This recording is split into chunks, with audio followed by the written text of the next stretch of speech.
Hello and welcome to another podcast extravaganza, where we talk about anything and everything. Last time it was Christmas. This time it is apologetics and cultural engagement. I am joined here with two other podcasts right now. I don't know if our third one is going to make it, but yeah, we've got David Paulman here to my right, who is going to leave us very soon.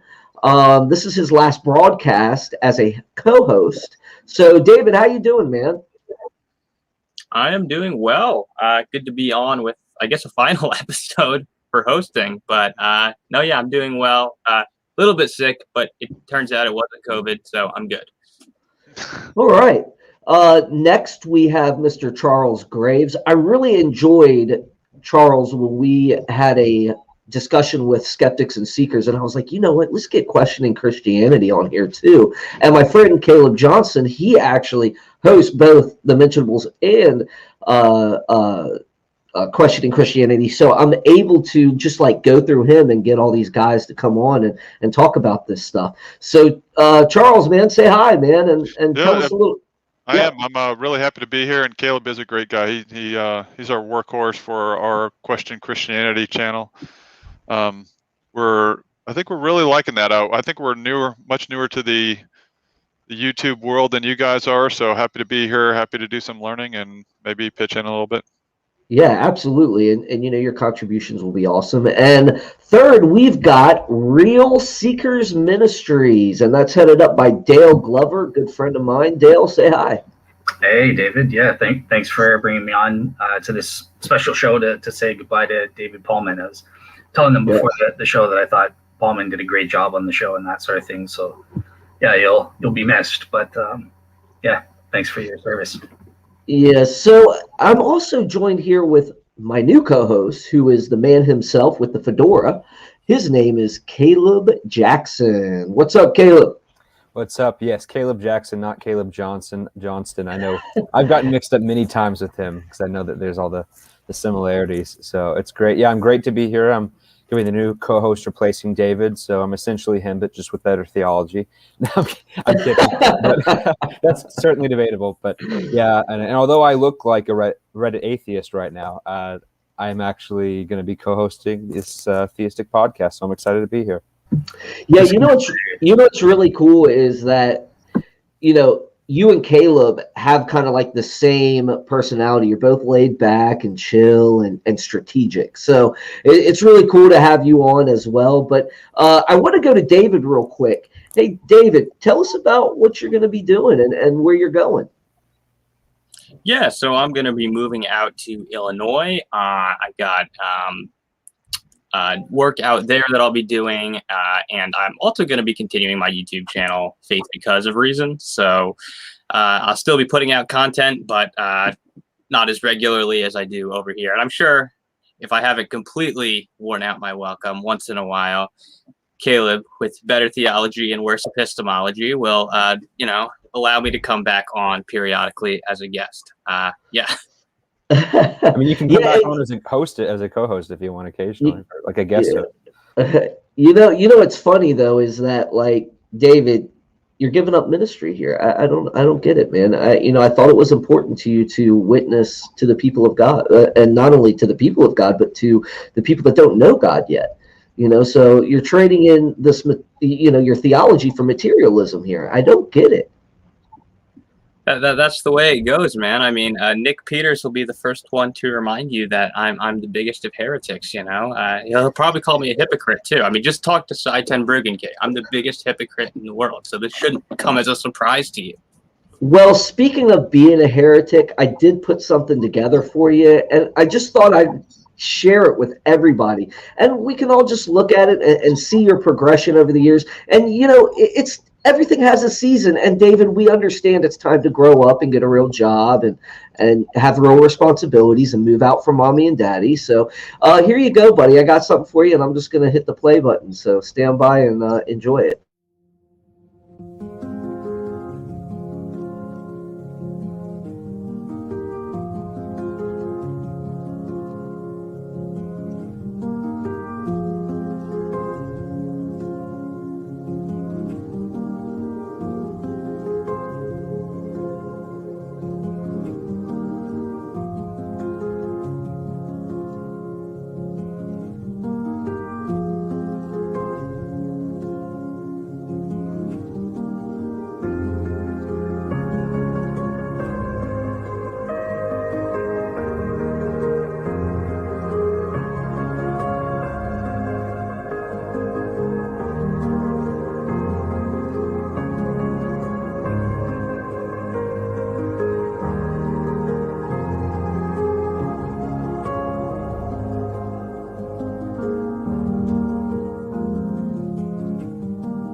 Man, I don't even know the guy, and I'm getting misty-eyed. I'm crying. It's just the most touching thing. I've never been so happy in my life. Yeah. Well, there you So, go, David. We're gonna miss you. The question is, did Nick Peters put you up to that? Is what I really want to know right now. No, I've been planning this since you told me. I can believe that. Nick Peters Caleb, just how made much some did great you play in that contributions. video? He showed it to me. I actually didn't contribute anything. I just said, "Oh, that looks I'm good." skeptical of that claim. I don't have a defeater for that belief at the moment, Caleb. Your claim is not a. I have a deflector defeater for that. So no. Claims are I'm not not evidence. Okay, claims are not evidence. So. Dale, what did you think, man? Was that touching?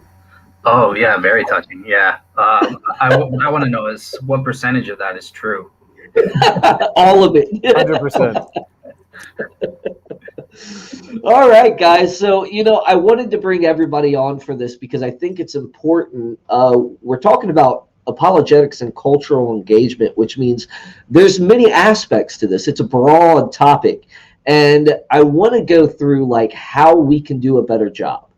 One of the stats that I listed was that it was Tom Bissett's book that came out in 1997, and it's only gotten worse from there. It hasn't gotten better, but people are leaving the church at a rapid pace. So how, as apologists, can we better engage and make this golden age of apologetics something that's actually doing a lot more than what it's doing? I know we're on social media, and we're doing it through here so far, but what are some other ways we can do that? And what do you have to say on apologetics and cultural engagement? Because obviously, like I said, it's a broad field, and we're going to have to divide it up. What does the apologist do? What is his role? What is his role in the church? What is his role in everyday life? What is his role in actually not only his family, but then going out to the streets and taking these apologetics to the streets and to the workplace and so forth? How can we look in the mirror every day and say, am I doing enough? And how do we satisfy ourselves saying, I am doing enough? I am presenting a defense for what I believe. And not only am I presenting a defense for what I believe, but I'm doing it with gentleness and respect, and I'm being persuasive. So that's kind of like the thrust for the night. So whoever wants to go first on that, let's divide it up into those subsections. Let's talk about the apologist first. What is he going to have to do? David, you got any ideas? So kind of one thing that I think would be helpful for contemporary apologists to kind of focus on more, especially people kind of like us who aren't maybe out there as much like William Lane Craig would be, who's, he's got a very well-defined system, areas that he defends. I think that people like us could, it would be helpful if we kind of focused on maybe some of these more like niche areas. So like we have our own areas of interest, and other people have those areas of interest as well. And so one thing for myself when I was kind of getting into this is that there were I didn't have a hard time finding material, say, on the Kalam cosmological argument, right? Like everybody and their brother had done a presentation of that. So if you're going to have like a blog or something, don't do another article on the Kalam cosmological argument, because everybody's heard it before, and the people who presented and defended it a lot better than you will. So I think it's helpful if we focus maybe on something that people haven't, covered, because something, for example, was like for me was Jesus mythicism. I was encountering Jesus mythicism everywhere, and when I tried to find responses to it, it was difficult. You could find places, they list you the same 5 or 10 ancient sources that talk about Jesus, but you weren't getting any kind of deep engagement with arguments from people like Richard Carrier and stuff like that. And I was interested in that, and I couldn't really find material on it. And so I think it would be helpful as apologists at the cultural level if we kind of would go after some of these other areas out there that people are interested in or talking about, and kind of engage that sort of thing, put something out there on the Christian side. And that's going to encourage us to be better read. So we're going to have a wider pool of knowledge. We're not just going to be knowing the same 5 or 6 arguments that everybody knows, and it will help us to kind of branch out. But ultimately, it will provide, I think, more answers, on a broader range of topics, and I think that would be helpful as far as cultural apologetics goes. Right on, Charles. You got any tips or ideas on this? Yeah, I was thinking along maybe similar or parallel lines, but when you said cultural engagement, I was just like, all right, let's dissect that. So we need to engage the culture. I mean, I know that sounds no-brainer, but part of that in living in this culture that is it's changing so quickly. I think one of our responsibilities as apologists is kind of staying up to date with what the culture is and what it's currently teaching, because stuff is moving so fast. And what might have been maybe even a solid argument or even a topic of discussion is like, it's now passé.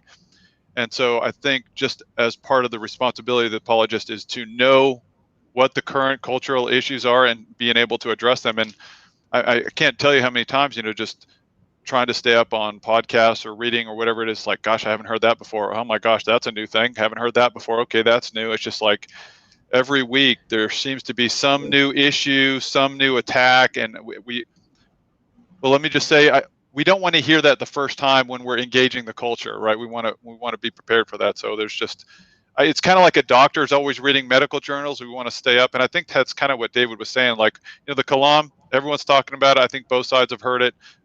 What's new? How can we stay up to date and engage the culture for where the culture is? Because we got to meet the culture where they are. Yeah, very good. Dale? Yeah, I agree with what the two guests have said, with what Charles and David have said already as well. Like, I like the jack of all trades approach myself, but obviously you can have certain niches and have like an angle that's interesting and unique and stuff like that. So with my show, even though it's not evident because I have like random guest shows and stuff like that, and I'm still posting up old shows from SNS, but my format that I'm trying to do with Real Seekers is I have an 11 premise argument. That is what caused me to convert to Christianity. It's what led me to faith. And, I want to provide the warrant. I'm writing out a book for the warrant of each of those premises and that sort of thing. So that's kind of my angle to that's my approach to sharing apologetics. This is what worked for me, and I want to share that with people, and they can make whatever they want out of that. One thing beyond just social media and stuff like that, I struggle with interpersonal witnessing, like person to person. So I think that's something that we have to work with, especially because the culture is kind of against Christian values. There's what Dr. Tony Costa calls this transverse of values recently, where whatever a Christian thinks is good is automatically bad and stuff like that. So in order to counter, I think it's important to develop personal skills one-on-one and talking to people and listening first to what they have to say, what their opinions are, gaining that understanding of where they're coming from, and then, address it and where they're at and stuff like that. So yeah, I think that's really important. Is let's not forget about even the one-on-one type of engagement. Right. So you're not a street preacher, Dale? I'm not, and that's not my style. Like, if I were to go on the street, I'd probably like set up a table and let people come to me or something like that. But yeah, I'm horrible at the person, like one-on-one conversations and stuff. So that's something I need to work on. Right. Charles, you're saying? I was just he said the one-on-one being important. I'd say, man, in this culture, that's just essential, because in this culture, what we have right now, that's funny. He said, whatever the Christian believes, it's automatically considered wrong. So in this culture right now, we do seem to be trending toward an area where dialogue is getting shut down. And so the more we can the idea of one-on-one conversation is incredibly subversive to that culture, because what we're saying is, I want to hear you out, and I'm more than willing to hear someone out first and get them to talk to me. That undermines that cancel culture that initiates dialogue, that says we have an exchange. That's what we want. We want the free exchange of ideas. Where else are we going to get if we can't even do that? So just having those one-on-one conversations is a subversive act to the present culture. right? So we got to be relevant in a way, I think. Caleb, what were your thoughts? Yeah, so I think there's a lot of good points. I agree with both David and Dale that originality is important, and I do kind of internally cringe a little bit when I see just people. Not that I have an issue with the traditional formulas of like Craig, but you'll have them list the same points and the same things. It's just like, yeah, I get that, but like I think we can be better and a bit more. When you can start off that way, but I think as you get into apologetics, you should have a wider branch and get more specific and get more creative, which is why I like what Dale does with very niche things like the shot of Turin. I think that's not talked about a lot in apologetics. I still don't have a position on it, but the fact that I don't means that I don't think most people on either side have looked into it enough to have strong feelings towards it. And I was just doing this today with some of the posts where we were grading arguments for God's existence, and people were ranking ones I thought were good very low, and vice versa. Now, and Dave and I were like, oh wow, we're surprised they didn't mention this one higher or something. So yeah, originality is important. Not to say that it has to be completely different, but at least I guess a different take or a different expression. Also, I think more importantly would be the idea that I don't think you can divorce apologetics from evangelism. And I don't think people intentionally do that, but I think far too often what we see is when people get into it, they'll see the William Lane Craig compilation of best debate moments and the mic drop moments that make everyone just laugh and makes the other person look stupid. And I don't think we should be necessarily wanting that. I think you should want at the end of the day to have a conversation to bring the person there, because you can win the argument, but if you're not saving their soul, what point does it make? Or at least someone who's watching. It doesn't have to be the person you're talking to if it's a debate, but just people watching the debate. But I think you should always be with the mindset of changing the person's mind, and you're called to do that as a Christian. And it's not really, you don't have people who's like, well, my specific job is to love my neighbor or to forgive my enemies. Like, nope, that's everybody's job. Everybody's supposed to give a defense. Everybody's supposed to love their neighbor. Everybody's supposed to spread the gospel. So although we have missionaries who do that specifically, that doesn't mean that you can't be doing that in your own life. And I'm going to be actually in 2 days, I'm leaving for the whole summer in New Jersey to be doing a mission trip, but I'll be back in August. So hopefully that'll play out there, and we'll see. But yeah, I think just emphasizing evangelism with apologetics in a good way, I hate to name names, but not like Ray Comfort and some other people, but in a more sophisticated, well thought out way. Man, Caleb, that's the point about the mic drop is especially in this culture, again, so relevant, because what we have in this culture is a trend where their epistemology, their way of learning things, is their feelings. So if you get a mic drop moment, that just makes them dislike you, and then now you're wrong. It doesn't matter what you say, because they're getting this negative feeling for you. And actually, not that this should be our primary method, but it can work for us, where if we are not sacrificing the message, but trying what we can to be gentle and respectful and get positive motions, this culture tends to see that as truth, which is weird to me, but that's where they are. So super important. Great point. Right on. Yeah, guys. Like, another thing is there's many cultures in this culture. It's not just one. We're in a melting pot, right? So, for me, the apologist has to take it to the church, right? Because not all churches are accepting of apologetics. There's a lot of pushback, right? So, how do we incorporate that in the church? And then you have like what the culture you're talking about, like the feel good culture and the ones that will build up that wall. But then there's that other culture that is starving for answers. And when you talk to them, it's like a light bulb goes off and they're just like, I've never thought about that before.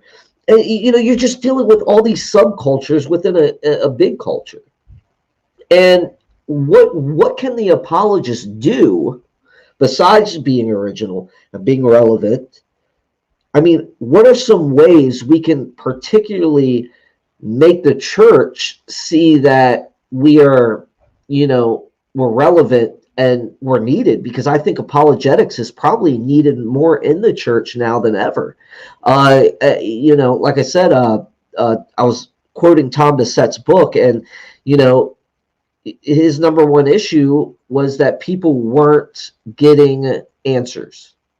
That was the number one question. I once went into our church, I had just started going to the church I'm at now, and they had what they called ask questions, or they had a little like thing where they basically introduced like some apologetics ideas, and it was the Alpha course they give you in Europe. And basically, I went in there as like the bird's eye view. I said, you know what, I want to see what these guys are about. I want to just kind of sit down and see, you know, what they're teaching and how they're going to go about this. And we had a group there, and one of the guys, he was an unbeliever, and he had several questions. And I noticed that, you know, the people that were running the Alpha course, they hit play on a button. That was it. They didn't know how to really answer those questions. So, you know, as being an apologist, I had to jump in at some point. And my daughter went with me, and she was like 14 at the time. And she was like nudging me to jump in, you know, because she was like, you know, and at the end of it, she was like, Dad, you knew more than everybody there. You know, so I was like, it's not like that. What it is trying to really know what you believe and why. And I just kind of said, okay, guys, I'm an apologist, and you know, I came out and I was like, this is what I'm doing, and it turned out to be like a huge fruitful class, and this guy got answers that he wasn't getting before. So how do we present this to the church? How do we show them that, you know, hey, this is needed, and what can an apologist do in church? So I think a lot of it, like there's this particular kind of situation that I've been thinking about recently, and that is that it's not churches that are, you know, that we're wanting the apologetics. So a lot of times it's individuals in the church, and so if you try to present it to sometimes some of the older and more rigid leaders of the church, you try to, you know, bring the need before them, they will want to reject it and say, well, you just need more preaching, you need the Bible, you need more faith, you know, the sorts of answers that we've heard before. And so it can be difficult to help like individual churches see the need for it. So fortunately, we are living in an age where it's easier for individuals in the church to sort of find this sort of information.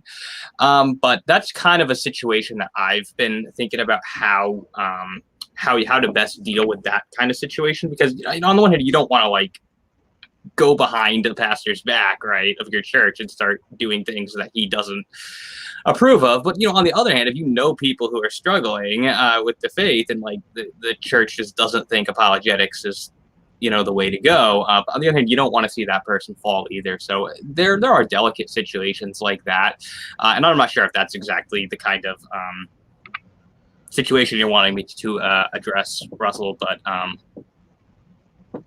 yeah, address any issue you want with it. Anybody else? I was going to comment that I think when we're talking, I mean, you talked about earlier about different cultures within it, and I agree with that. I think we need to be careful when we say terms like the church or culture, that we're not thinking so like ethnocentrically, because when we're talking about the church is dying and it's people are leaving it at record numbers, that's mostly in the West, in America and Europe, but we have to be careful to note that Christianity is actually growing at a very high rate in the third world, and especially Africa and Asia, in the Middle East. And so different tactics are going to be relevant to different cultures. Now, granted, we are all in the United States except for Dale, who's in Canada, but it's still the West, I guess. Sometimes I don't know. Sometimes I feel like it's a completely different region, but, you know, generally speaking. You're being racist, Caleb. You're being racist. I am deeply offended right now. I'm sorry. He'll apologize. He'll apologize anyway, though, because. Anyway, oh shoot! You just said that because he's Canadian. Yes, exactly. That was the point. Oh, you just got me. Okay, but anyway, yeah, I think like this idea of like there's a specific way that apologetics has to go. I'm all for apologetics. I think it's very useful in the West and in our culture, and we should be advocating for it. But just to have that little asterisk there, that footnote of like, you know, this might not be applicable to everyone, because, you know, in Africa and Asia, people converting to Christianity are not sitting down talking about the Column cosmological argument. They're doing it because they saw Jesus in a dream or a vision, or because they were healed instantly after prayer. I mean, that's the main cause of church growth in the third world. So I think we just have to keep in mind that different cultures have different methods, and that we shouldn't pick one over the other per se, but that we just need to look at the context and then figure out the method. So that was just a little caveat I wanted to add. Yeah, amen to that. And so talking about cultures within cultures, I mean, if you take that view, which I think is correct, you can continue to break down the culture and the subculture, and inevitably what you end up with is individuals. And I think it's really important to recognize that. So when you're talking to someone, you shouldn't view yourself like, okay, I'm an apologist, I'm talking to an atheist, so I'm going to use X, Y, and Z because that's their category, that's their culture, this is my culture. That is not going to ring true with anyone. Well, I don't want to say that because, but the point is, you really want to have, again, this one-on-one individual, genuine conversation. I think the more genuine it is, where you're really trying to understand who the person is, what they're like. Questions are great. I mean, I'm first time on this podcast, but I'm sure you guys have talked about tactics maybe once or twice. I don't know if that's ever come up, right? So ask questions, like genuinely seek. People are so interesting, and if you just like flush that out, man, they will just, gosh, they'll tell you their whole life story, and great. And then you can kind of interject, like, what did you come from a Christian background? What was it like for you? Did you ever have any experiences, spiritual experiences? Where are you on life and death? As an individual, not with an agenda and a checklist. That's I think where the power is, and that I think would also play true for the church. When you're in a church where maybe some of the leadership seems somewhat hostile, I can virtually guarantee you they're not all equally hostile in all the equally same areas, right? They're individuals, and they're going to have different views, have individual conversations, see where that individual person is, have a genuine conversation, go from there. What else can you do? Yeah, that's a good point, Charles. I would also note that not bring up spiritual experiences in front of David Paulman, because he'll just ask you the warrant of it. So okay, well, I'm still wondering what bone crusher what is that? I don't even know what that means, already. I haven't been here. I'm like, is he going to crush my bones? Right on. Whose bones do you want me to crunch? Dale, you got anything to say on that? Yeah, I really resonate with what Charles was saying in terms of the culture. Again, it goes back to that being willing to do one-on-one, sincere, genuine conversations, being willing to listen and taking an interest in what they're interested in. Like, again, I'm not a pro at the one-on-one thing, but I've had some good conversations with a Hindu, as well as a Sikh. I took the time to kind of like ask them about their things and then research it, and then I would ask what I thought were like sincere, intelligent questions, and wanted to hear their answers and stuff like that before I would even bring up my own beliefs and get their opinions on that. So I was genuinely wanting to hear why do they believe what they believe on various issues and stuff like that. So I put in the effort to research what their culture is, what their religion is, and that sort of thing. That helped. In terms of within the church, believe it or not, this is again something that I'm not a pro at, and it's because my church is actually presuppositionalist, hardcore 1689 London Baptist Confession Calvinists. So they hate. David can relate. Paulman can relate. My pastor hates apologetics. He doesn't want anything to do with it.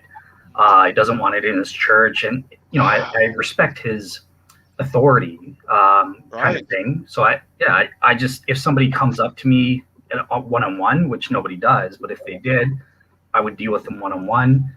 I ask questions. He's good about allowing me to ask probing or challenging questions to some of the stuff that he's teaching. So that's sort of my extent, what I'm able to do without going behind his back and saying, here, take apologetics 101 and that sort of thing. So, I don't know. I think I would listen to like David Paulman or what others have to say about that. I do have a question related to what we were talking about before.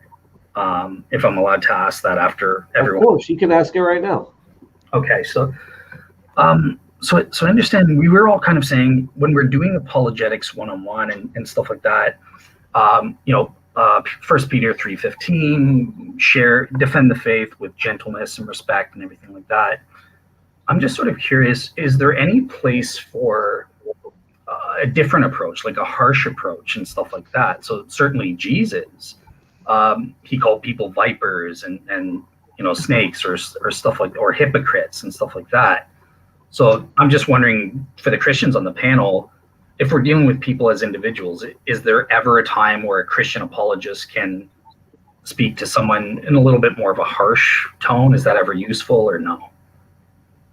I mean, I think, yeah, there are a time for it, and you got to be careful with that, because there are certainly people who want to, who will easily abuse that. And I think there's also a point here about kind of the culture that you're in with that sort of tactic. So you'll notice, like, if you see kind of how Christian apologists who are kind of involved with Muslims act, if you watch like David Wood and Apostate Prophet, Apostate Prophet isn't really an apologist, but in any case, people like that, they take a very different tone against Islam than, say, somebody like William Lane Craig will take against atheism. And at first I was like kind of shocked, honestly, about kind of almost what seemed like how rude they were being towards the Muslims. But at least from what I understand, as they explain it at any rate, that is actually what the Muslims expect. That's what they respond to. Because if you're just sit back like a nice person and try to reason with them, that they think that, you're either just don't care about it, or that you're not intelligent, not to be taken seriously, something like that. So they actually tone up the rhetoric on purpose because of the kind of person that they're dealing with. And so I think a similar principle can apply to us. And again, we have to be very careful because of the culture we're in. You don't want to come off as rude and condescending, but with some people, there is going to be warrant for acting different in how you are approaching the issue. So yes, there can definitely be situations where it's appropriate to be harsher because of the culture we're in. You need to be very careful about when and like in what context you're going to employ a harsher sort of condemnation, or I don't even know if you call it an apologetic, but for lack of a better word, a harsher sort of apologetic. So yes, there is a time and place for it, but be very careful about employing it. Yeah, I would say. Go ahead. Oh, go ahead, Charles. No, go ahead. So I absolutely agree that there is a time and place, and absolutely we have to use wisdom. And so then the trick is, well, when? And I maybe the rule that I try to, or the wisdom that I try to follow is, I'm trying to do the greatest good. And, I can never do perfectly good, so I'm trying to do the greatest good. So in your example of the Muslims, they definitely have a deference and a respect to someone who's speaking boldly. So there, the person is speaking like that because they're trying to do the greatest good in the situation they are in. And my guess is, so I wouldn't say this absolutely, my guess is that Jesus, in the situations where he's calling people a brood of vipers, it's like he's trying to do the greatest good in the situation that he was in at the time, which is he had some very obstinate people and there were other people listening. So, you have to take that into account. I'm not just talking to a person in a crowd. Other people are listening, and I have to speak boldly. And maybe what this person is to kind of be confronted with how they're acting. Again, you have to use wisdom, but just as a general rule, whatever that wisdom is, we are trying to do the greatest good and bring the most glory to God. So maybe sometimes that can take a strange turn. Yeah, guys, I've always been a fan of relational apologetics, and I've presented that in several aspects to people I know and leaders to the church. And they seem to respect that, because I've always held to the moniker that people want to know how much you care before they care how much you know, right? So that's like one of the biggest things that drove me. But I think, when it comes to your question, Dale, you have to know your audience, man. That's crucial. That's one of the classes was one of the things that our instructors told us in classes. You got to know your audience. And that's a big deal. So you have to know when you have to lay it on a different way and give some tough love, because I believe this in ministry, there's a time for nurturing and there's a time for tough love, and that's Yeah, and that's the same in apologetics, you know. So there's going to be different approaches that you take with certain people, and you have to know that person, and that only comes by relationship. When you're going out and evangelizing, and you're just ready to give a defense for anyone that acts, you know that term "anyone" to me really gives me a sense of just like random people coming to you off the street asking you questions. So you're going to be gentle, you're going to be respectful, you know. So you know, and of course that, you know, being gentleness and respect and stuff like that, that applies to everything. I'm not saying it doesn't, but there is that notion where, like, if a random person comes up that you may not know, you know, like Paul at the Areopagus, you know, on Mars Hill, you know, he didn't know all those people, so he presented, you know, what he presented there. So again, you know, I always go with that mindset of people want to know how much you care before they care how much you know. So I try to go at it in that way. So that's my answer. Well, yeah, I'm good. Oh, sorry. oh, sorry, Go go ahead, Caleb. Well, no, I was just going to say I don't necessarily disagree, but I would, maybe just my personality, I don't know, but I typically am more laid back, and I try to be more patient, because I think what Paul says in 1 Corinthians 5:12 is important. Of, for what have I to do with judging outsiders? Is it not those inside the church whom you are to judge? So I think that rebuke is perfectly acceptable within people in the church, but why should you expect non-Christians to act like Christians or to follow Christian principles? It's just ridiculous, right? I'm not going to get upset with a person who's in sin if they're not a Christian, because why should they care? I think you have to have that understanding of Christianity before you can start talking about sin in that way. So I just don't see why we should hold unbelievers to like a similar standard when they don't know any better. You know, how can he condemn those who don't know? But of course, we can rebuke, I think, within the church, especially even more harshly, people who should know better. But at the same time, I don't. Maybe it's just my. I wouldn't say I'm completely illiterate with Islam. Down. What was that? Oh, sorry, I was talking to my dog. Oh, I thought no, I you're was good. muted. My Aw. apologies. That's cute. No, but yeah, I just don't, I think there's maybe a certain level you could go with different people of different cultures, but when you're like some of the Christian apologists who, you know, like David, when you take a Quran and you make an origami of a pig, at that point I feel, or you have a cat walk over it, just I feel like at that point you're just almost being a troll. And it's almost like the equivalent of the Church of Satan, which is basically just edgy atheists trying to be as offensive as possible. It's just like you're not adding anything intellectual to the conversation. You're just trying to be as offensive as possible just to get attention. And I just don't think that's a good strategy. I think you're just going to turn people off and they're not going to want to talk to you. And that's just not, I don't think it's how Jesus did it. And I don't think that him calling the Pharisees vipers was necessarily analogous to that particular instance. And for the record, I do think that David Wood goes way too far sometimes with some of the antics that he does on his channel. So I wasn't saying that I approve of absolutely everything he does. I was just trying to say that it's somewhat more understandable why he takes the method of apologetic that he does towards Muslims, given the way that Muslims are and think in those cultures. But I wasn't, saying that everything he does is right. What I wanted to say about Russell's point before was that I think one thing to kind of keep in mind is that when you are interacting with other people, it's very much an opportunity for you to learn as well. Because this was kind of one thing that when I was first getting into apologetics, is I think I had a kind of an incorrect idea about what it meant to be an apologist. I thought that the apologist's job is to present, is to present the case for Christianity. And of course, there's a time for that. And unfortunately, I think that's really bolstered by apologetic material because, if you watch videos of apologists, you see debates, you read their books, they're always presenting. And so you get the idea that that's what it's your job to do. And there's a time where it is. But what's kind of interesting is if you look at, I forget what the reference was, but yes, the verse that Dale, I think it was Dale quoted before, it says to be ready to give a defense But when somebody asks, so there is actually a very much a relational aspect there, and you're normally going to have to build a relationship with a person, and it's an opportunity for you to learn about the person, and they will learn about you. And at such time that they're interested, then they will express that interest. They will ask you, and that's when you're supposed to be ready to give the defense. So there is a time for presenting, but most people, just not like walking down the street hoping that somebody's gonna slam them with a logical argument for God's existence. Normally, you've got to get to know people, and most of the time, for most people, I mean, you don't have to even present it as a syllogism. Normally, I find actually I get further with them if I'm not presenting it as a logical syllogism, and they're just kind of like, "So why do you believe in God?" And so I'll give the argument. They can follow the logic, but I don't have to present it as like this cold, hard syllogism.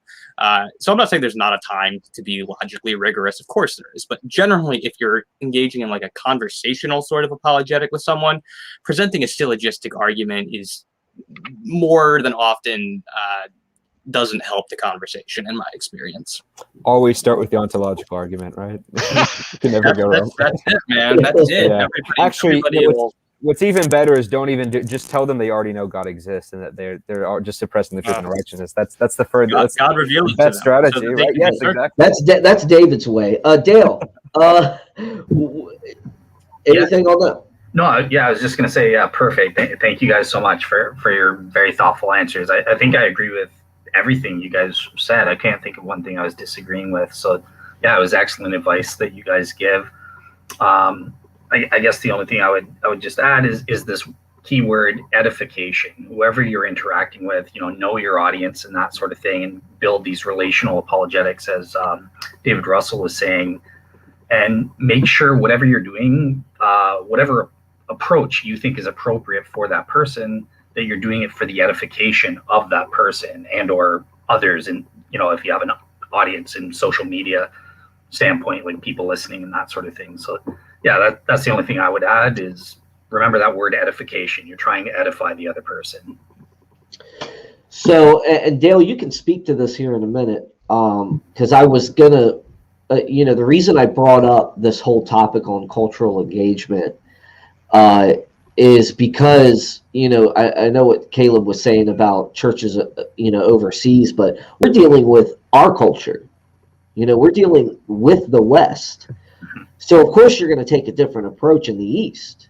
But what do we do when a church is so anti-apologetics? I mean, is it time to move on? Is it time to, here's my idea, because I think it's so vitally important that we have it now because of the way the skepticism is in our country and the way that the relativism, has swept in, and the whole ideas of materialism.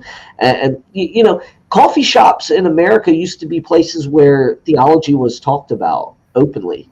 Mm-hmm. Now everybody's just on their phone, or, they're scared to even talk about it. And there's a lot of people that just don't know it. So, it's crazy that, we live in this culture where these big questions that have always been with us are not even discussed. So back to the church culture, how do we deal with a church culture that is so anti-apologetics? Because, like, for example, right now I want to create for my church at least a lesson plan that I can present, because a lot of people like they like plans that actually they can look at and say, okay, here's the structure of the plan. This is what you got. This is your material. Yes, you can do this. They don't like you giving them ideas without any like solutions. You know what I mean? So provide somebody with a solution, or provide your pastors with a solution with even if it's just basic apologetics, and enough that they can say, okay, you have like a 5-week class here. Talk about this, and this on Saturday nights, and we'll make an event. You know what I mean? So like, how do we do that? So and how? Well, I know that's what I'm doing, but like, you know what I mean? How do you do this when you just have that much resistance to apologetics?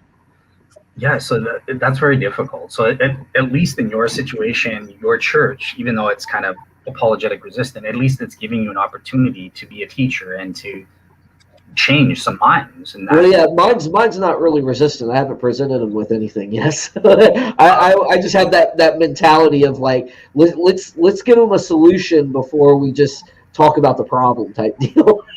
Gotcha. Yeah. Well, so you're way ahead in terms of my situation. There's just I'm not allowed to be a teacher. I'm not even an official member unless you agree to the 1689 London Baptist Confession kind of thing. So like, there's literally nothing I can do personally to like, teach people or something like that, like without violating the rules or something like that. So I'm kind of similar. Richard Lucas, I don't know if you guys know him. He debated Shabir Ali on the numerical patterns in the Quran and stuff like that. But he's sort of in a similar boat. He's a non-Calvinist. He goes to a presuppositionalist Calvinist church. I guess in my case, you can just kind of discuss. You just got to discuss with the pastor and work with him or the elders and that sort of thing, and understand the differences in the teaching philosophy, and say, look, I can work with you and stuff like that, to ensure that I'm not pushing one agenda or my view or the other. I can teach pretty neutrally both sides and let the students decide what they think is true. But at the end of the day, it's going to be up to the pastor if they're going to let you do that. If they do let you do that, then yeah, I would say make it a collaborative process. Like, take the fear out of them. Like, we're afraid that you're going to teach them stuff and they're going to leave and stuff like that. Like, make sure that you're including the pastor, the people that are hesitant about the use of apologetics, so that they understand what it is and why you're doing it and that sort of thing. So yeah. Well, I'd like to. That was kind of the thought that I had when you said, "What is it?" I think a lot of churches that are hostile to the idea of apologetics, you say that word, and that triggers all kinds of things in their mind. And the word apologia, it really just means like an answer back, or an argument for it, and that could be some type of natural theological argument, but it could also literally be the gospel. If someone says, what's your only hope in life and in death, that's not a natural theological answer. That's just Jesus Christ, and my hope after life is in Christ. That's an answer back. So you're certainly in a hard situation, Dale, and I wouldn't try to assume that I have all the answers for you, but perhaps for you, or maybe for someone else, just unpacking that word and just trying to get them to say, like, I want what you want. I want people to come to Christ. That is my number one goal. And that might take several forms. That might be a purely theological answer back. It might be a mix. It might be something in between. It might be natural theology. But I'm just trying to give someone an answer if they ask me why I believe in Christ, and I want to give them an answer. And depending on the individual that I'm talking to, that who knows what that answer is going to be? Who knows what the question is going to be? I just want to be prepared. Right. Dale, you got anything else to add on that? No, I think that was great. Yeah, thanks, Charles. Yeah, it's a tough situation, that sort of thing. Teaching is something that's important to me. Like I asked straight away, I want to participate in church activities and stuff like that and get involved. But yeah, at the same time, I respect that this is their fundamental position. I'm not going to go behind their back, kind of thing. I'm available if anybody, they know that I've got a podcast. I let them know that I'm available if they want to ask questions and that sort of thing. Well, can I ask you something, Dale? Sure. Is there something that you could teach that they would find agreeable? So I think it's not with the pastor, because he thinks so we sort of had a situation where we had one guy who is an up-and-coming apologist, and he went through PhD studies. He was actually known as the next James White in some apologist circles, and he became a Catholic. So this has really got them scared of like scholars. Fear. That's interesting. Okay, so their motivation sounds like it's fear. I think so. Again, that's me just reading. Yeah. I'd hit that head on. I would totally acknowledge their fear. I'd be like, man, you guys, man, it sounds like you had a bad experience. I don't want that either. The last thing I want is for anyone to be converted to Catholicism, especially because of my teaching. But I mean, and I wasn't, when I said, is there anything you could teach? I meant maybe even beyond apologetics, at least for the beginning. Maybe could you just teach like a Bible study, like through? I'm not saying you should do that. I'm just I'm brainstorming here. But can you gain some trust by just teaching through 1 Peter or 2 Peter or Matthew or anything, just so they can see, this guy. I think they said they wouldn't let him teach at all because he doesn't affirm what was it, one of the confessions. So like unless you're disqualified, unless you're already affirming this in-group document, Yeah, and it's not like privileges. It's not like Dale can leave that church anyway because they don't have very many in Canada anymore. It is true that they're close. Yeah, that's the kind of church that survived. I mean, no offense, Dale, but like if churches are smart, it's I just have to say it's very unfortunate that a presuppositionalist Calvinist church is the one that's surviving. Sorry, that's just my David Seiton Bruggencate is from Canada. Okay, so that should tell you the kind of apologist that they're cranking out. It doesn't mean he has to wield influence there. I know. Well, he influences you. You're snuggling quite close to him in that picture. Apparently, yeah. Yes, that's a totally not photoshopped picture. Yeah, that wasn't the only person Cy was snuggling next to, but I won't get into that. If you can't honestly affirm their statement of belief, or you can't teach until you do that, I think again the best thing I could do is I would want them to tell me every single fear. Like I would just want to like suck the pump dry. Like, tell me everything you're scared about, and at least so I could hear it. I might not even have a response. It's like, tell me everything you're worried about. Again, I know I've heard it before, or I'd read it back. It sounds like you're worried about this, and it sounds like you're worried about this. Let them at least, at the very least, let them at least know that you have fully heard their concern and you understand it, and so they know. At least they know that you've heard them, and maybe that's all you can do, but it might be a start. Yeah, that's good advice. Yeah, I'll actually do that right away. Yeah, because I think that's great advice. That's the best you can do, kind of thing. Is fear's a hard one to overcome. I mean, because it's scary, right? Fear is scary, and I don't think you're going to make any progress with anyone in church or out of church when that person is scared. And so that's again back to the one-on-one conversations. You got to have these genuine. I'm going beyond your church scenario, but just in general, you want people to be comfortable. No one's going to come to Christ because you bullied them or you got a gotcha moment. I think we do have to have good arguments, but people have to feel comfortable. They have to feel safe. I hate to say it in this culture because it's over, but we don't want to shy away from a culture that's over focused on safe and say, well, we're never going to be safe. People have to feel safe in a conversation to get anywhere. And what that generally means specifically is you have to hear their fears out, and you have to okay, it sounds like you're worried about this. Sounds like you're worried about that. Read it back to them. Yeah. And I think what Dale and Charles are kind of hitting on here is sort of close to the root of what anti-apologetics among Christians stems from.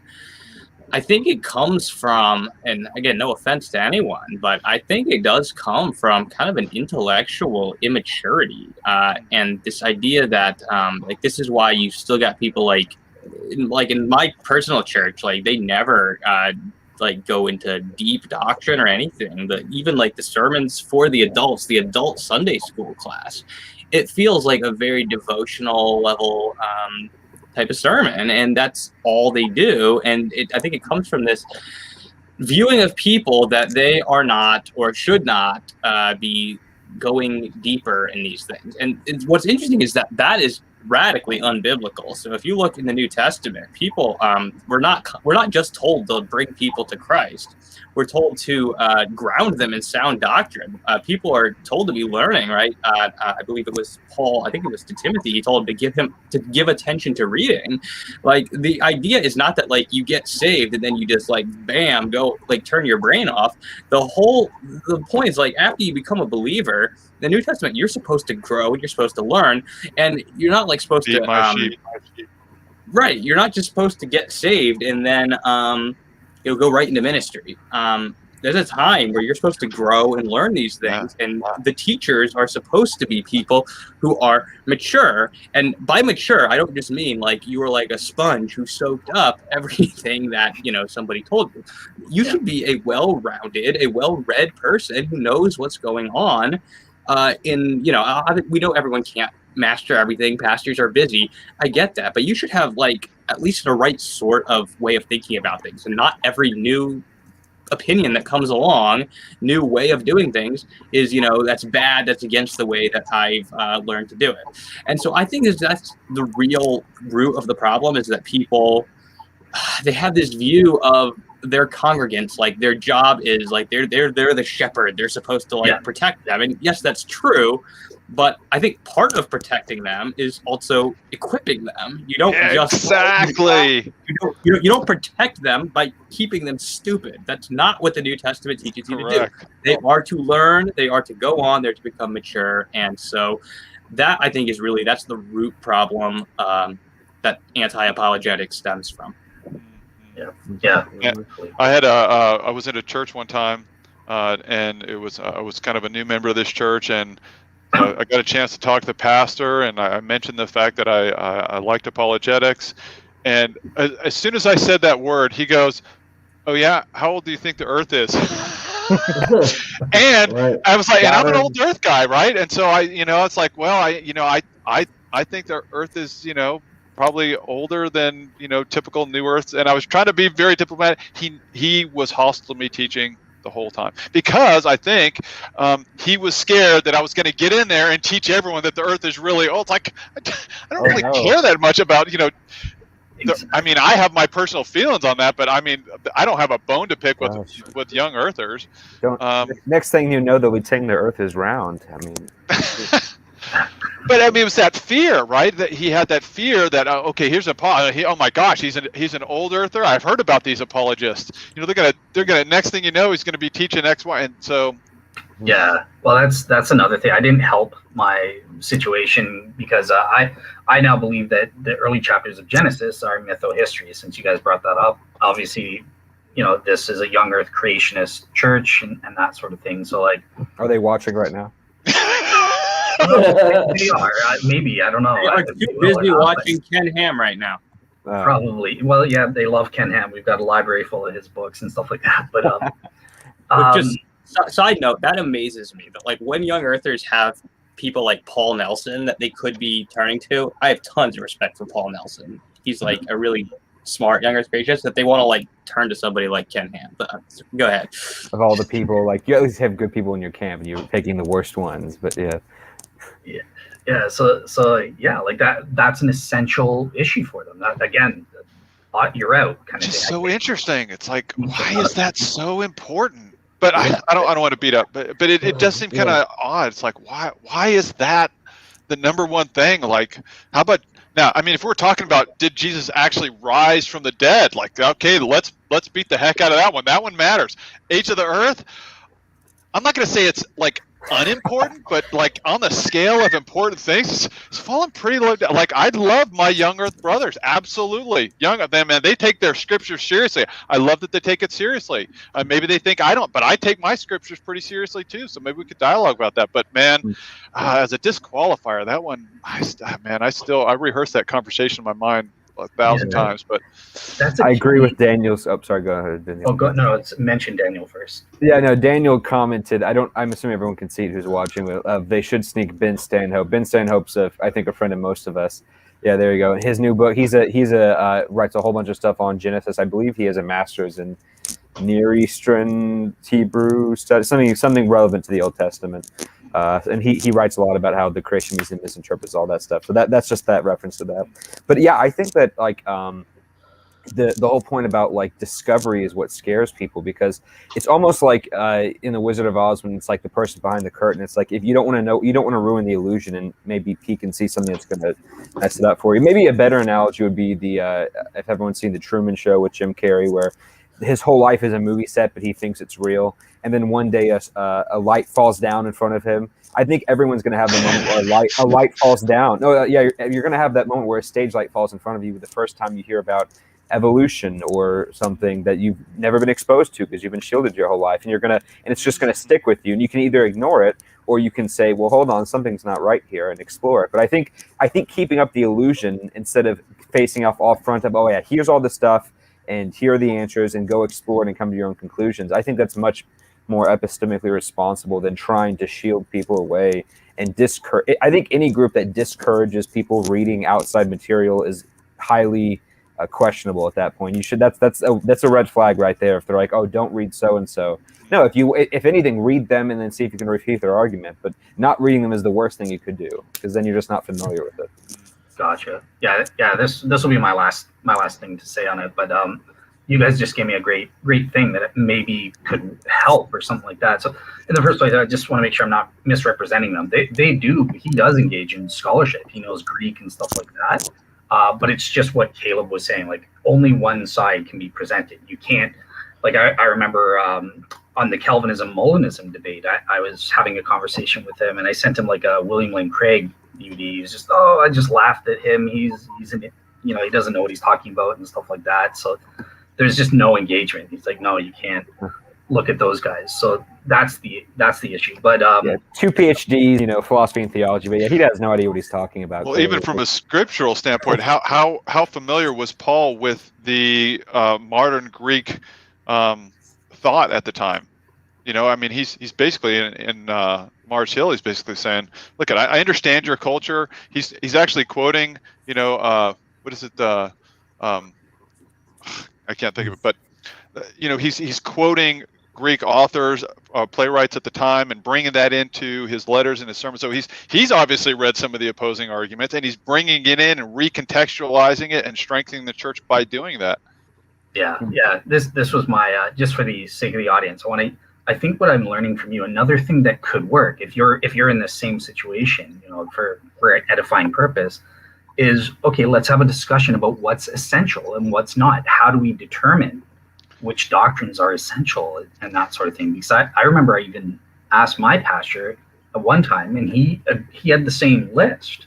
But then there's this disconnect where it's like later on, well, if you're not a young earth creationist, that's essential or something. It's like, maybe that could help.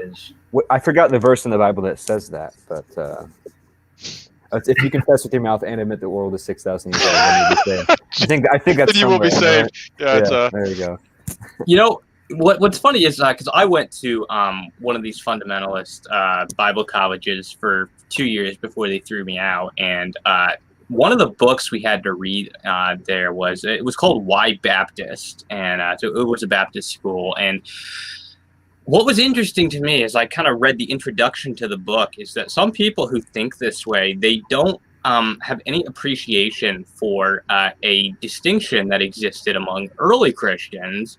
And this is a distinction between essential and non-essential doctrines. Now, they were aware of it, the authors of this book, and they explicitly rejected it. They said, the Bible doesn't say anything about, non-essential doctrines. So basically, anything that the Bible said, and there was no room here for that. They are interpreting what the Bible says. Anything was that what the Bible says, you have to affirm that in its entirety. And if you deviate at any point from the Bible, parentheses, my interpretation of the Bible, then you're effectively denying it. And so that's how they got this kind of all or nothing perspective on things. And Dale, I'm not saying that's the situation at your church there, but this is kind of the mindset that underlies a lot of it. And that's kind of the funny thing is that that's indicative of fundamentalism, but paradoxically, fundamentalism, the very word, presupposes that there are certain fundamentals that a person should be holding to that are distinct from all of your particulars. And if you got to have that, if you're not gonna say that everyone who doesn't read the Bible the same way as you is not saved or isn't a heretic or something like that, you have to realize that there are certain essential things, and traditionally these have been matters that are crucial to the doctrine of salvation, right? So obviously you have to believe in the deity of Christ and things like that. But there's a distinction between those sorts of doctrines and something like that the Bible frankly doesn't even talk about, which is how old the earth is, right? Maybe you can infer that from genealogies, right? Let's just say that you could. The Bible's not teaching it, and it's certainly not teaching it about doctrine of salvation. So have whatever opinion you want on these issues. Hold them as strongly as you want. Defend them till kingdom come. That's great. That's fine. To a point, I even think that's healthy. Although on that particular issue, I think sometimes people spend too much time there. But the point being is that, yes, there's a distinction there between the essential and the non-essential. And so it is important to have the conversation about it, because the logical conclusion of you rejecting that distinction between the essential and the non-essential is that everyone who ends first you become the authority of what is orthodoxy, and then everyone who disagrees with you becomes a heretic. And I don't think anyone wants that conclusion. Man, David, Satan loves nothing better than when we confuse those two things. When we make the unessentials essentials, or when we make the essentials unessential. It's like best heresies in the world spring from those things. Huh. It's no, I think that's a good point. And I think where they get a lot of that fundamentalist ideology is in Revelation, where it says, "Be either hot or cold. If you're lukewarm, I'll spit you out of my mouth." Gosh, so we gotta take that stuff in context, man. What's context? I don't know. Right. That's a very important question. Context. Yeah. It's I think you guys. Context in Genesis. I think you guys hit. Yeah, I think you guys hit the nail on the head here too. Is that we have to know, even the apologists, we have to know what we're talking about. We have to know the subject. We have to know the stuff. That we're putting out. So, like what Dale said earlier, I really liked, which was the jack of all trades approach. I think that we all have to be a jack of all trades, but specialize in a few things, but we do need a general knowledge, and that helps us do apologetics well, which I think that's kind of what this leads back to, because there are people that like apologists that don't know how to do, or apologetics, but don't know how to do apologetics well. Why? And there could be many different reasons for that. So, yeah, I mean, like things like context and so on, we have to understand what we believe and why before we can even get out there. So that's why, I favor this type of approach where, yes, you have to learn it, you have to love it, then you have to live it. And with those things, you can then begin to present it, whether it's in the church or in the culture. Yeah. And it's really important, again, to emphasize there that the Bible presupposes that is supposed to take place, that people who are not mature in the faith, people who, are recently converted, these are not to be the ones who are the apologists and the teachers. You're supposed to have the mature Christians fulfilling that role. So you can learn to be an apologist, but yes, you're not going to read one book and be ready to, take it to the streets. It's not the way it works. And, I think a failure to appreciate that point is honestly why you do have people who aren't intellectually mature, unfortunately, in a lot of church leadership, because that was allowed to take place, because we didn't follow the biblical model in a lot of cases. Right. So the first time I've heard him use the word presupposes in a positive way. I caught that. Yeah, I was like, oh wait, it's a good thing. Yeah, and it's just also that seems historically to me to be like how Christianity has gone about. Some of the earliest patristic writings are Dialogue with Trypho by Justin Martyr and Origen's Contra Celsum, both of which are apologetic responses to Judaism and to paganism, which were criticizing Christianity. So they didn't just sit there and just say, no, y'all are wrong. They went point by point. Okay, here's what they are saying. Here's our response. So they're giving you both sides of the argument, but that's how they were doing it back then, and they were much closer to the apostles than we were. So I don't know why you would. I don't know what point that would have stopped. At what point in time do we cut that off and we don't need it anymore? I just don't see that being anywhere in Christian history where people just stopped doing that. That seems how it always was going on. I think a lot of it came from a misunderstanding and even misapplication of the doctrine of sola scriptura. So that's why you've got people now who are opposed to Bible commentaries and opposed to scholars, and I just need my Bible and the Holy Spirit to understand what the text means. It's come from a gross misunderstanding of doctrines like sola scriptura, perspicuity of Scripture, and of course there's history to it with the fundamentalist modernist divide that you had take place, and so that spread off a whole bunch of weird animals that mostly only exist in the United States. But the point being, so they don't want Bible commentaries, but they're okay with people translating it. So if they want to read it in the original Greek with the Holy Spirit, go ahead. Let's see how far you get without the good scholarship. But Right. exactly. So I mean, it just seems like you're kind of picking and choosing here, unless we have, of course, the King James Bible, which we don't need any other translation because that is God's infallible word right there. Is the King James translation. 1611 King James. So yes, 16, not even New King James. Third edition. Third edition. Gotta be 1611 King James. Yeah, there you go. Yeah, so like we're wrapping it up now, and I kind of want to focus on like what are some things that you guys think that you could do better in presenting apologetics, and kind of the ways we've described. What are some things that you could do that you think you could do better, even So that's my question to you guys. I told you my little theory about presenting. Well, I'll tell you what I've kind of slacked up on, just to be honest. You mentioned, well, gosh, I can't. Someone said that 1 Peter 3:15 mentions the specific thing of when you're asked, but I do think we can create opportunities. So I used to be a lot more active, and maybe it's the COVID stuff, but maybe I'm kind of using that as an excuse. But I know that our group used to be much more active about going to create opportunities. I think we can go out there, and we've gone to what we called the color parade, which was basically a gay celebration, or LGBTQ, whatever you want to call it. But we'd go there open, and we would just kind of do some of the things we were talking about, which is we'd go out there with questionnaires and say, look, here's some questions. I just want to hear your side. Maybe you want to hear mine, maybe you don't, and that's okay. But just whatever it is, being active about creating opportunities. I have really slacked off on that, and I think there's just, whether it's with a group or individual, trying to intentionally create opportunities. That's different than pushing. I'm not saying we're going to push on this. Just being active about finding ways to create opportunities. So I could definitely improve on that. Absolutely. I think we all could. Dale.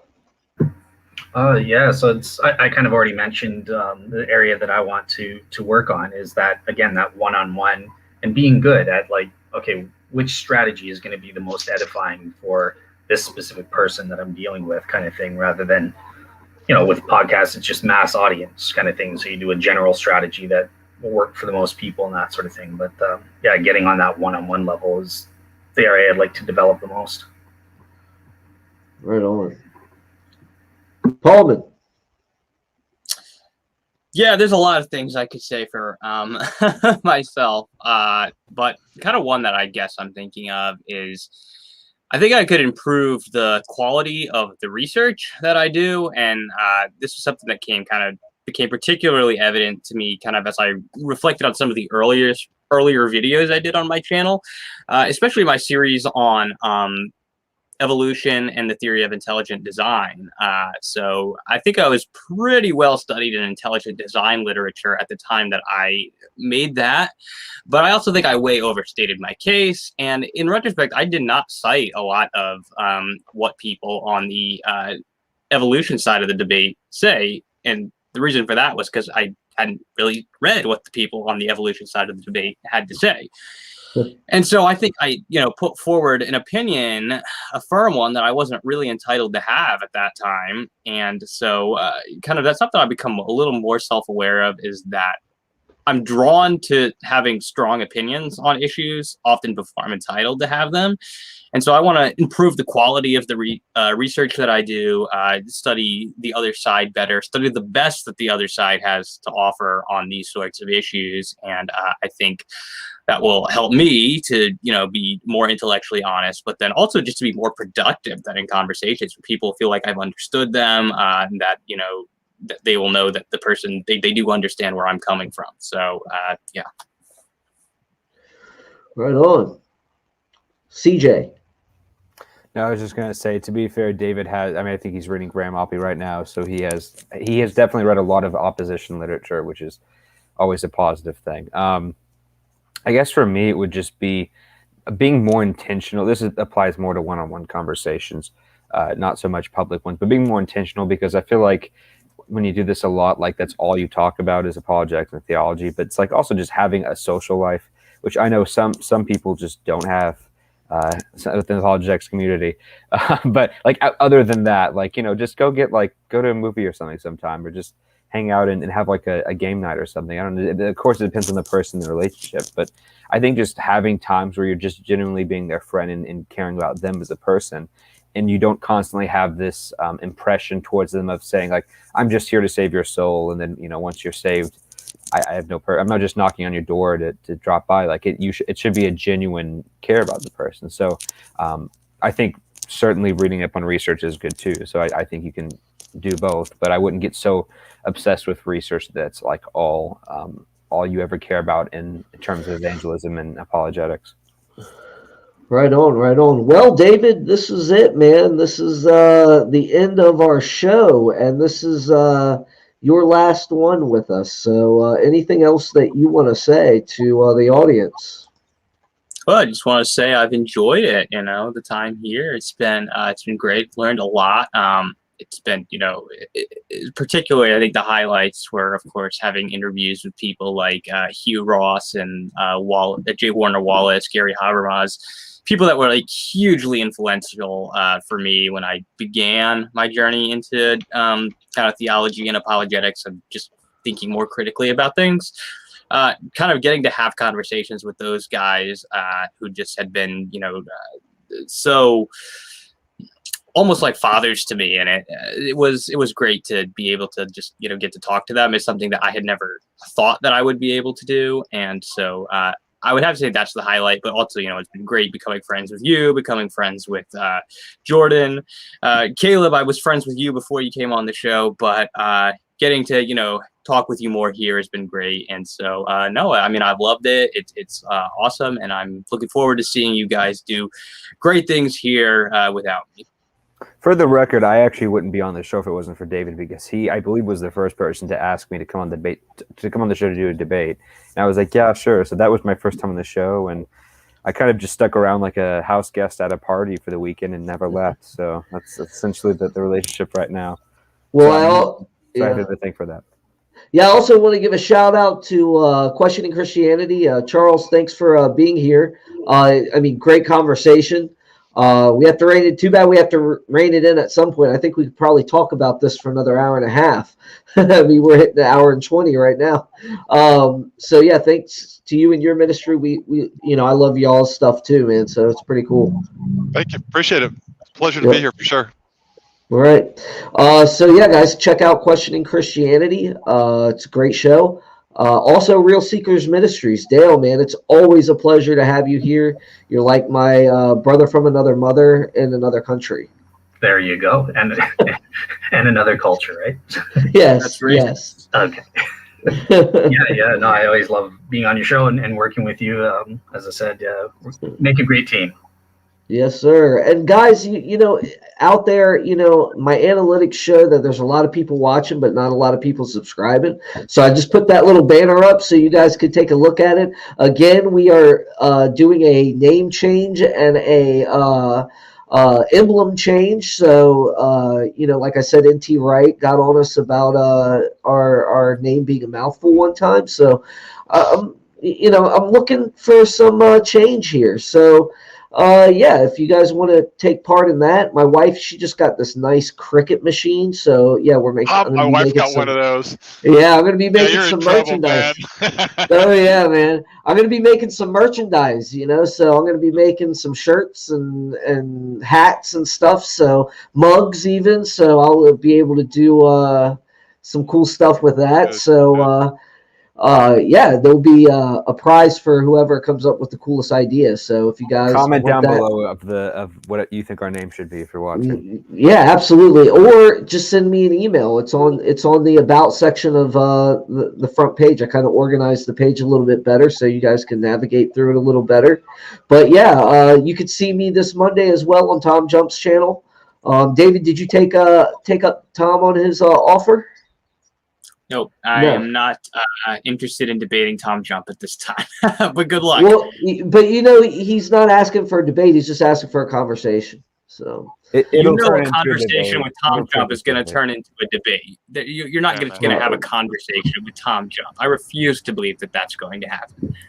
well, you'll see me there Monday. I'm gonna join him and just hang out with him, and I'm gonna try to bring up rock climbing too. So Out of curiosity, did you guys settle on the topic? Because I know you were asking me about. yeah. I'm gonna keep it just pretty general. I think I told him let's just keep it pretty general. So Okay. we'll see how it goes, man. So Maybe you'll be the one to convert him. It's only all the professional philosophers and the hundreds of people on the show, but you'll be the one. You'll be the one, David. You're right. Yeah, You'll not even come to close. know him. I already told him, like, dude, if I'm here, you're way up here when it comes to debating people. So, but yeah. So, anyways, guys, again, I thank everybody for coming on, and for just one last time, I wanted to do this for David.